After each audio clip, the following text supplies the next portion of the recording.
আসসালামু আলাইকুম।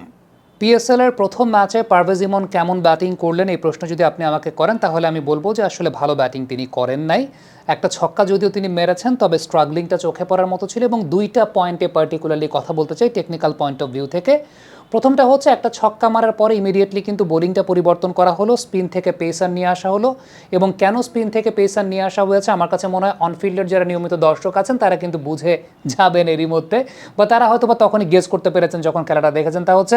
Parvez ইমনকে bouncer delivery করা হবে এবং এর আগেও বিপিএলে কিন্তু বারংবার আমি এই বিপিএল বলছি না, এই বিপিএল এর আগের বিপিএলে তাকে দেখা গিয়েছিল যে অপোনেন্ট টিমের পেস পোলাররা কিন্তু তাকে বাউন্সার ডেলিভারি করে রিসিভ করেছেন because he might be a very good puller but he is not a very good hooker, অর্থাৎ হুকটা তিনি খুব বেশি ভালো করতে পারেননি এবং ঠিক ওই ট্র্যাপেই পারভেজ ইমন পা দিয়েছেন। আমি ট্র্যাপ বলবো না, আমার কাছে মনে হয় যে he was bound to play his shot, but fact is আপনি যখন হুক করছেন you need to get the elevation right এবং পারভেজ ইমন আসলে এলিভেশনটা ঠিকঠাক মতো এখানে পান নাই।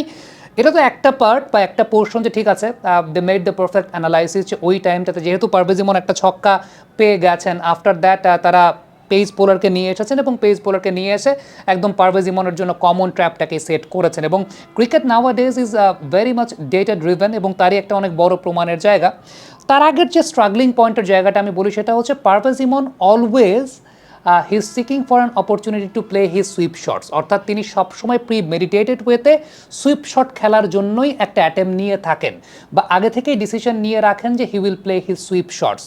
স্পিনার এগেনস্টে এটা তাকে এই ম্যাচে বুদ্ধিমত্তার দিক থেকে অনেক বেশি মাত্রায় ডিসিভ করেছে। কেন করেছে আমি আপনাকে বলি, সেটা হচ্ছে পারভেজ ইমনের যে ব্যাটিং নেচার সেই জায়গাটা তিনি সবসময় আসলে সুইপ শট খেলার একটা অপরচুনিটি খোঁজেন। লেগ স্পিনার যিনি ছিলেন মার্নাস লাবুশেন, দেখেন লাবুশেনের নাম বলতে গিয়েও ভুলে যাচ্ছিলাম বারবার, কারণ লাবুশেন তাকে ওই জায়গাটায় ডিসিভ করছিলেন বারবার। কোন জায়গায় ডিসিভ করছিলেন বলি,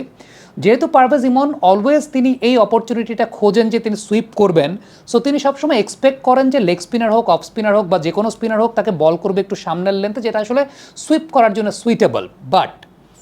লাবুশেন খেয়াল করে দেখবেন পারভেজ ইমনের এগেনস্টেই কিন্তু ম্যাক্সিমাম নাম্বার অফ ওকেশনস তিনি বল করছিলেন সাইড আর্ম অ্যাকশনে। সাইড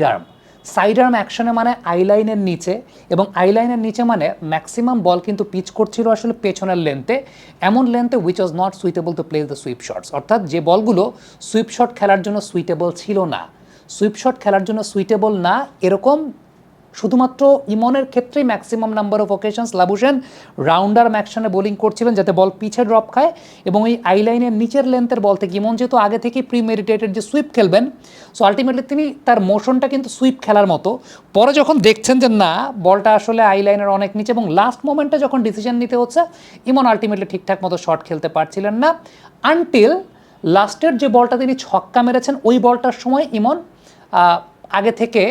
সুইপের অ্যাটেম্পটে ছিলেন না, তিনি মডারেট পজিশনে ছিলেন যে না ঠিক আছে বল যেরকম আসবে according to flight I will play my shot. Even left arm স্পিনারকে যখন ইমন খেলেছেন প্রত্যেকটা বলে মনে হচ্ছিল যে he was very much willing to play his sweep shots, মানে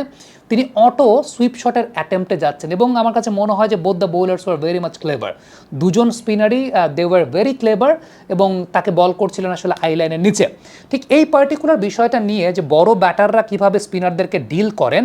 আমরা অনফিল্ডের পর্দায় একটা ভিডিও কিন্তু করেছি, সেটা আপনি দেখেছেন, যারা দেখেন নাই তাদের জন্য আমাদের কমেন্ট বক্সের প্রথম কমেন্টেই এই ভিডিওটার লিঙ্ক পিন করে দেওয়া, যেখানে আসলে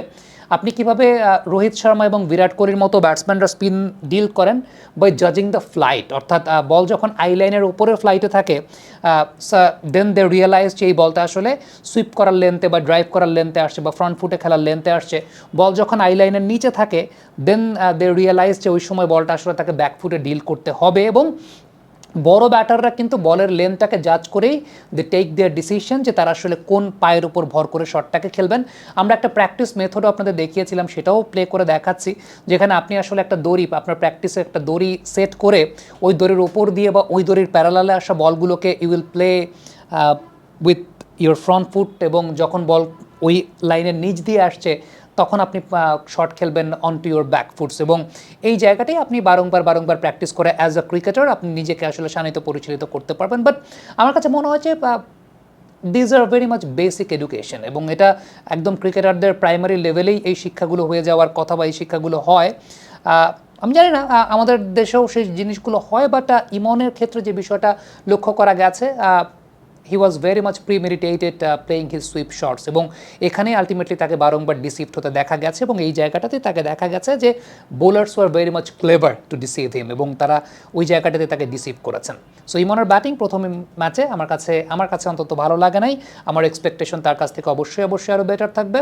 আর let's hope for the best যে পরবর্তী ম্যাচে তিনি যখন সুযোগ পাবেন, আমার কাছে মনে হয় যে he will play according to his potential. Thank you so much.